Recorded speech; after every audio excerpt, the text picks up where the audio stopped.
Hello everyone, welcome to एनसीनो classes.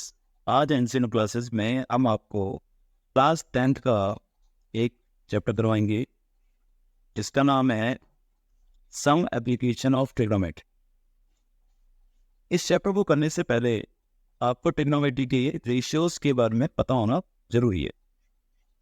जो कि रेशियो हमने करे थे, जैसे कि अगर मान के चलिए कोई ट्राइंगल होता है तो ट्राइंगल में ये हाइपोटेन्यूज और ये अगर एंगल है तो ये परपेंडिकुलर और ये बेस। परपेंडिकुलर जो होती है वो एंगल की सामने वाली साइड होती है, ठीक है ना। अगर हम दूसरा ट्राइंगल लें और जिसमें एंगल ये वाला मान के चलें तो हमारे लिए परपेंडिकुलर क्या हो जाएगी, ये, ठीक है। तो रेशियो करते समय हमारे पास तीन चीजें होती हैं, परपेंडिकुलर, बेस और हाइपोटेन्यूज। जब हम साइन थीटा की वैल्यू निकालते हैं रेशियो में तो वो होती है perpendicular upon hypotenuse.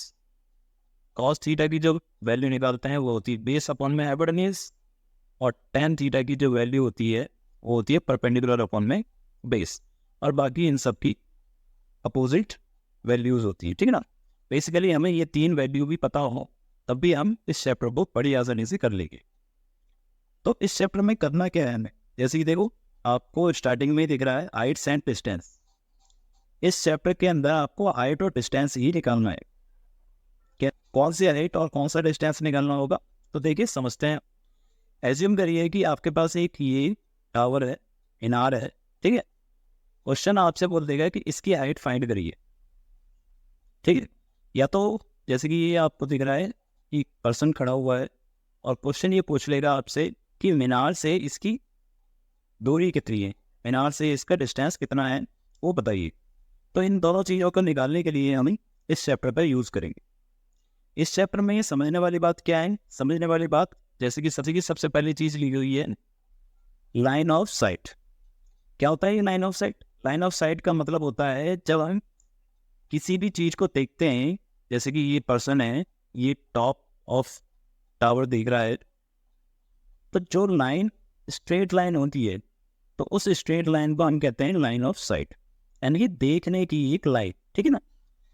Angle of elevation क्या होता है? उस व्यक्ति की आंखों से जो एंगल बन रहा है, जैसे कि 60 बनेगा, 30 बनेगा, कुछ भी बनेगा, है ना। तो उस एंगल को क्या कहते हैं हम? Angle of elevation. यानी कि नीचे से ऊपर की तरफ देखते समय जो एंगल बनता है उसे एंगल ऑफ एलिवेशन कहते हैं। और ऊपर से नीचे की तरफ जो एंगल बनता है, ऊपर से जो एंगल बनता है उसे कहते हैं एंगल ऑफ डिप्रेशन, ठीक है ना। जैसे कि यहाँ से नीचे की तरफ से बन रहा है एंगल तो उसे कहते हैं एंगल ऑफ एलिवेशन। और यही एंगल अगर जैसे कि देखें, ये एंगल ऊपर से नीचे की तरफ बनेगा, यही एंगल ऊपर से नीचे की तरफ बनेगा तो इसको कहेंगे हम एंगल ऑफ डिप्रेशन। जैसे कि यहाँ पर ये लड़की इस ऑब्जेक्ट को, इस बॉल को देख रही है तो ऊपर से जो एंगल बन रहा है इस एंगल को कहते हैं हम एंगल ऑफ डिप्रेशन। हालांकि एंगल ऑफ एलिवेशन और एंगल ऑफ डिप्रेशन दोनों क्या होते हैं? सेम होते हैं, क्योंकि ये दोनों आपस में क्या होते हैं? Alternate interior angle. देखिए ये एक पैरेलल लाइन हो जाएगी, हॉरिजॉन्टल लाइन होती है, और ये भी क्या है? हॉरिजॉन्टल लाइन है। तो ये एंगल और ये एंगल क्या हो जाएगा आपका? Alternate interior angle. तो क्वेश्चन में कुछ भी दे रखा हो, एंगल ऑफ एलिवेशन या एंगल ऑफ डिप्रेशन, आपका आंसर दोनों से निकल जाए, ठीक है। तो चलिए समझते हैं इसको कैसे किया जाता है और इसमें क्वेश्चन किस प्रकार से आते हैं, ठीक है। देखिए ये क्वेश्चन है एग्जाम्पल नंबर 1 आपकी किताब का, ठीक है। इस क्वेश्चन को पहले समझने की कोशिश करते हैं और इससे आपको ये समझ में आ जाएगा कि इस चैप्टर में चल क्या रहा है।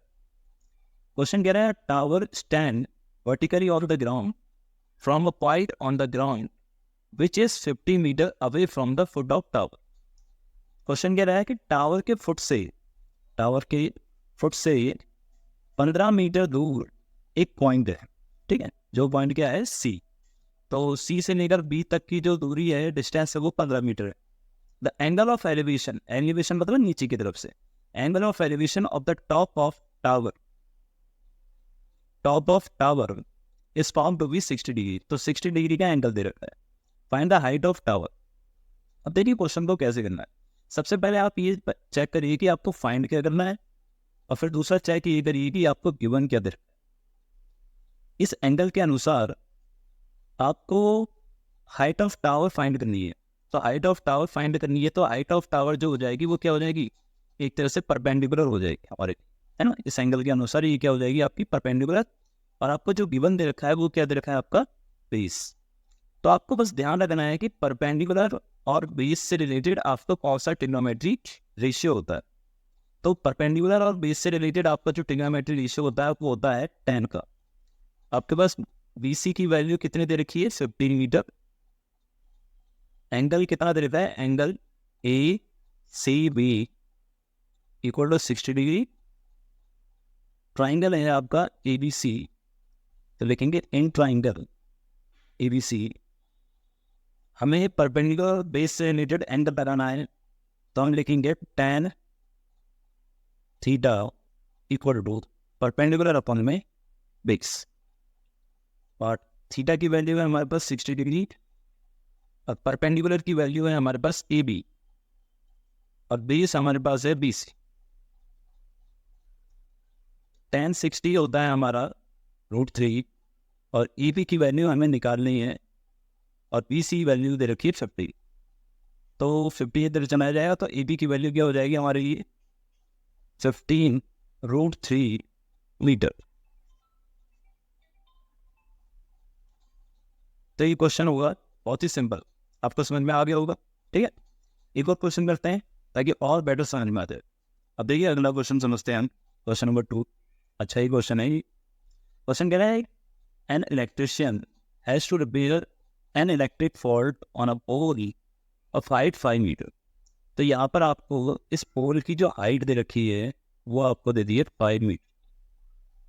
ठीक है, आगे कह रहा है she need to reach a point 1.5 metre below the top of the pole to undertake the repair works.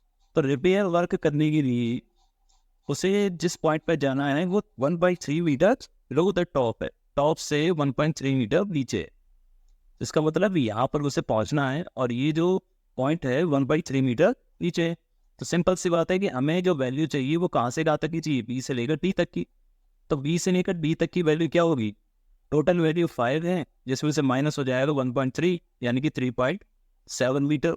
तो हमारी जो ये BD की वैल्यू है वो है 3.7 मीटर।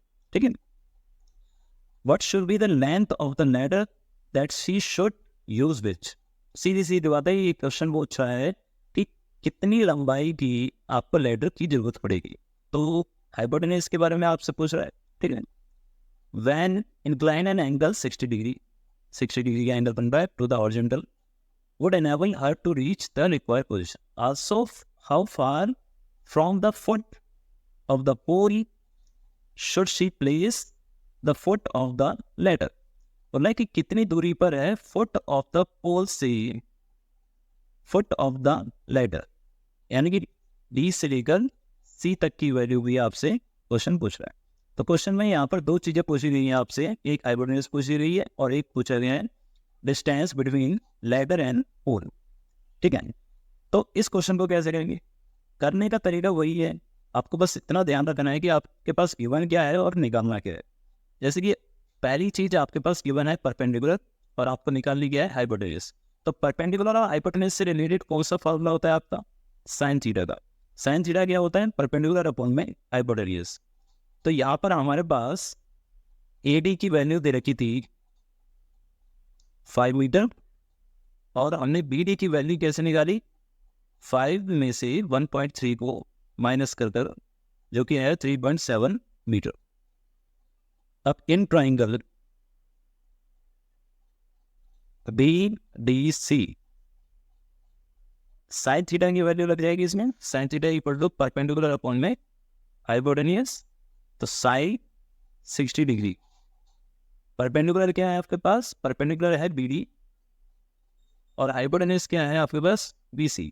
ठीक है, परपेंडिकुलर क्या हो जाएगी आपकी PD जो है परपेंडिकुलर हो जाएगी और BC क्या हो जाएगी आपकी हाइपोटेनस हो जाएगी। ठीक है, अच्छा यहाँ पर आपको ध्यान रखना है कि √3 की वैल्यू आपको 1.73 पुट करनी है। अब आपके पास साइन 60 कितना होता है, साइन 60 होता है √3/2 और BD की वैल्यू आपको दे रखी है 3.7 और BC की वैल्यू आपको फाइंड करनी है। BC उधर चला जाएगा, ये हो जाएगा 3.7 × 2 2/√3। अब √3 की वैल्यू आप पुट कर दो भाई, तो ये हो जाएगा BC equal to 3.7 multiply by 2/1.73। अब इसे अगर आप कैलकुलेट करोगे 4.277 मीटर, ठीक है, तो आपकी लैडर की तो लंबाई निकल गई 4.277 मीटर। अब क्वेश्चन में आपसे पूछा था कि डिस्टेंस निकालना है आपको पोल का और लैडर के बीच का, ठीक है, तो ये आपके लिए क्या हो जाएगा, बेस हो जाएगा, और परपेंडिकुलर आपके पास गिवन है और बेस निकालना है। परपेंडिकुलर और बेस से रिलेटेड फॉर्मूला हो जाएगा आपका tan का, in triangle PDC tan theta equal to perpendicular upon with base, और थीटा की वैल्यू है आपके पास 60 डिग्री जो, और परपेंडिकुलर की वैल्यू है आपके पास BD, और बेस है आपके पास BC। दिखा देता हूँ मैं आपको, ठीक है, देखिए परपेंडिकुलर है BD और बेस है आपका BC। बेस की वैल्यू निकालना है और परपेंडिकुलर है आपके पास 3.7।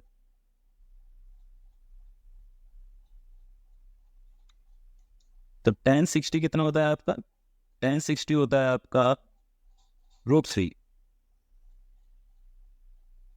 और BD की वैल्यू आपके पास है 3.7, और DC की वैल्यू आपको निकालनी, तो DC इधर चला जाएगा आपका 3.7/√3, और √3 की वैल्यू क्या रख देंगे हम 1.73, और इसको अगर डिवाइड करेंगे तो आपकी वैल्यू आएगी 2.138 मीटर, ठीक है। तो क्वेश्चन तो सिंपल सा था। क्वेश्चन में करना क्या था, बस क्वेश्चन को एक तरीके से ये समझना है कि आपको गिवन क्या दे रखा है और आपको फाइंड क्या करना है। गिवन और फाइंड से रिलेटेड जो रेशियो बनता है, जिस ट्रिग्नोमेट्रिक फंक्शन का रेशियो बनता है, उस ट्रिग्नोमेट्रिक फंक्शन का रेशियो लगाइए और उसको सॉल्व कर दीजिए। नॉर्मल तरीके से आपका ये आंसर आ जाएगा, ठीक है।